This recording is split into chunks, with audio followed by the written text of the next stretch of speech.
Hello everyone and welcome to my YouTube channel steno mastery. आज हम करने जा रहे हैं रामधारी खंड 2 की एक्सरसाइज नंबर 5। डिक्टेशन शुरू होगी 3 सेकंड बाद। 1 2 3 स्टार्ट। महोदय, बच्चों को जो ज्ञान प्राप्त हो वह अनुभव से प्राप्त हो, ना कि केवल स्मरण शक्ति पर आश्रित रहकर रटाई द्वारा।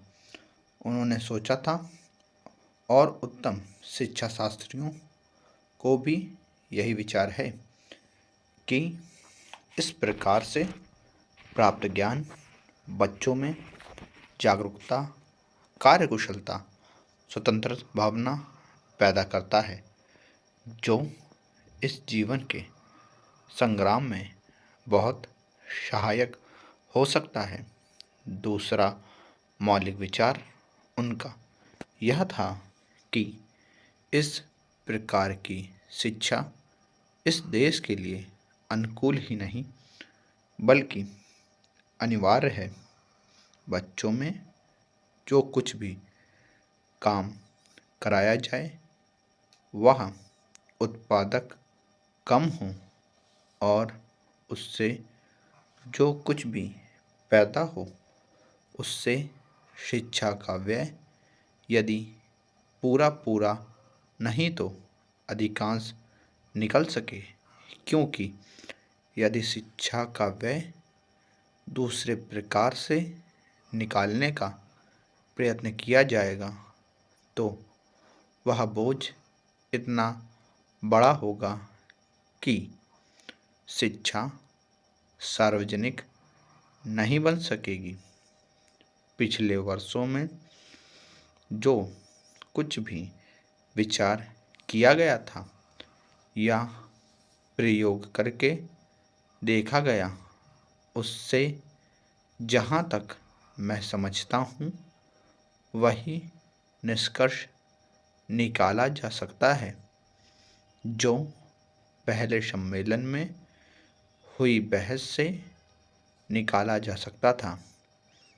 हमारे शिक्षा शास्त्रियों ने इस पद्धति की अनुकूलता और श्रेष्ठता तो मान ली थी, पर उनकी दृष्टि में इसके द्वारा शिक्षा का व्यय निकालना असंभव ही नहीं, अनुचित भी था। प्रयोग से देखा गया है कि इस पद्धति की उपयोगिता है और इसे पूरा नहीं तो अधिकांश व्यय निकाला जा सकता है। यह मैं प्राथमिक और माध्यमिक शिक्षा के संबंध में कह रहा हूँ। उच्च कोटि की शिक्षा के संबंध में अभी प्रयोग नहीं के बराबर हुआ है, इसलिए उसके संबंध में अभी कुछ भी कहना संभव नहीं है। इतना होते हुए भी हम देखते हैं कि इस पद्धति को उतना प्रोत्साहन नहीं मिला और ना इसका उतना प्रचार ही हुआ जितना होना चाहिए था और जितना स्वराज प्राप्ति के बाद हम कर सकते थे। इसका कारण जहाँ तक मैं समझता हूँ यही है कि इसकी उपयोगिता प्रमाणित होने पर भी पुरानी पद्धति पर जो आस्था थी वह अभी दूर नहीं हुई है और इसी कारण शिक्षा के काम में जो व्यक्ति लगे हुए हैं उनका ना तो इस ओर ध्यान गया है और ना ही उन्होंने इस विषय पर गहराई से चिंतन ही किया है। आज भी हम इतना ही कह सकते हैं कि इस पद्धति का अभी केवल प्रयोग ही किया जा रहा है।